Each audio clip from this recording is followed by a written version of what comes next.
Lockdown से पहले गीता के घर का नजारा कुछ ऐसा था कि रोहन ऑफिस जाता था और शिविन स्कूल। जिनके घर से जाने के बाद गीता काम खत्म करके बाकी समय आराम करती थी। लेकिन लॉकडाउन के बाद ऑफिस और स्कूल घर में ही खुल गए और इससे गीता का हाल वो तो आपको देखने में ही मजा आएगा। शिविन, ओ शिविन, महाराज उठने के लिए क्या 21 तोपों की सलामी लेंगे? अरे बिस्तर से बाहर निकल, ऑनलाइन क्लास स्टार्ट होने वाली है। अरे तुम भी हद करती हो, स्पीकर की तरह चिल्लाने की क्या जरूरत है? दिख नहीं रहा मेरी कॉन्फ्रेंस चल रही है। अब कैमरा और स्पीकर ऑन कर रहा हूं, मुझे कोई शोर नहीं चाहिए।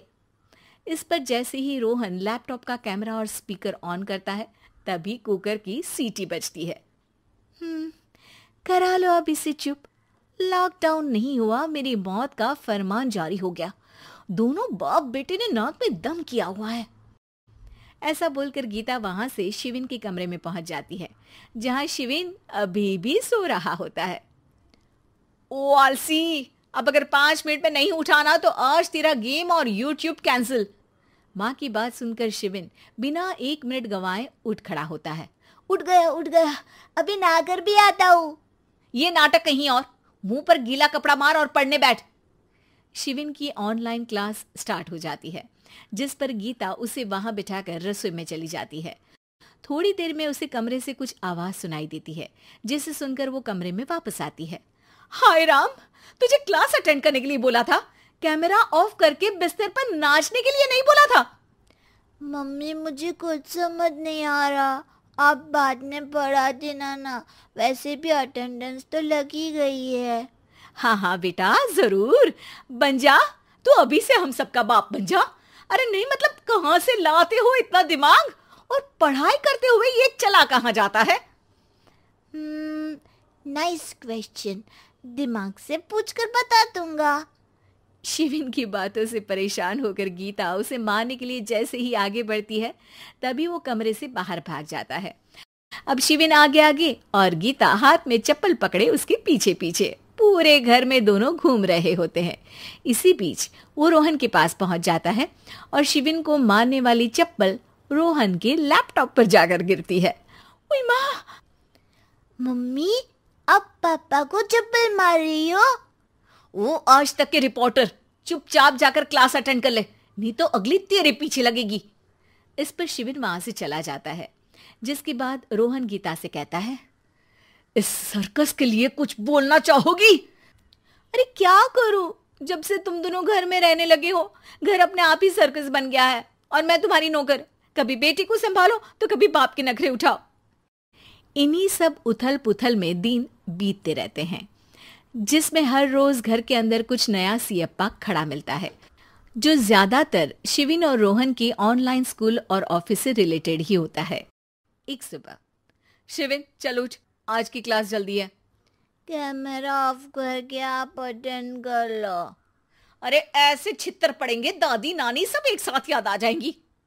गीता की लाख मशक्कतों के बाद क्लास तो खत्म हो जाती है, लेकिन उसके बाद शिविन फोन इस्तेमाल करते हुए इंस्टाग्राम रील बनाने लगता है। रसोड़े में कौन था? तुम थी, मैं थी, कौन था?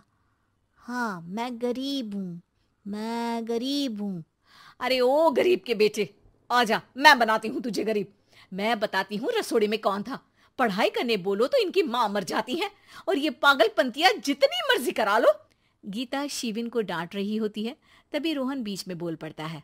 अरे बच्चा ही तो है, इतना गुस्सा क्यों कर रही हो? बेटे का साथ देने की इसी एक कोशिश में अब शिविन के साथ साथ रोहन भी गीता के गुस्से की सूली पर चढ़ जाता है। अगर बेटे पर इतना ही प्यार आ रहा है तो इसे क्लास अटेंड क्यों नहीं कराते, इसका होमवर्क क्यों नहीं कराते? उस समय तो बहुत जल्दी मीटिंग आ जाती है, वो काम मैं करूं और यहाँ इस बेफिजुली की चीज में तरफदारी करके बन जाओ महान। हे भगवान, कोई तो इनके ऑफिस और स्कूल खुलवाओ, मैं इन्हें और घर में नहीं सह सकती। अरे कुछ और मांग लेती, क्योंकि तुम्हारी ये विश इस साल तो पूरी होने से रही, कोरोना। हाय नास पीटे ने जिंदगी ही बर्बाद कर दी। खाए कोई पचाए कोई, कल मुझे चुन चुन कर सबको मेरी बद्दुआ लगेगी। उन्होंने दुनिया का और इन बाप बेटे दोनों ने मेरा जीना मुश्किल कर दिया। गीता वहां से चली जाती है, जिसके बाद रोहन शिविन से कहता है, अरे तुम्हारी मम्मी इतनी भड़की हुई क्यों है? आपकी वजह से पूरा समय घर में रहते हो और उस पर कोई काम कराने की जगह बस ऑर्डर देते रहते हो। अच्छा बेटे, सारा इल्जाम मुझ पर? पूरा दिन तो वो तुम पर ही चिल्लाती है। हाँ, मतलब दोनों का 50-50 है, कुछ करना पड़ेगा। वो कहते ना, make the best out of worst. I have an idea. वैसे तुम्हारी माँ सही कहती है, बहुत जुबान चलाने लगे हो, कम बोला करो। अगली सुबह रोहन और शिविन अपनी गलती को सुधारने के लिए गीता के उठने से पहले घर का आधा काम खत्म कर देते हैं, जिसे देखकर गीता खुश हो जाती है और फिर बाकी बचा काम वो तीनों मिलकर पूरा कर लेते हैं। जिसके बाद अब वो सब मिल बांट कर हर काम में एक दूसरे की मदद करते हुए लॉकडाउन का मजा लेने लगते हैं।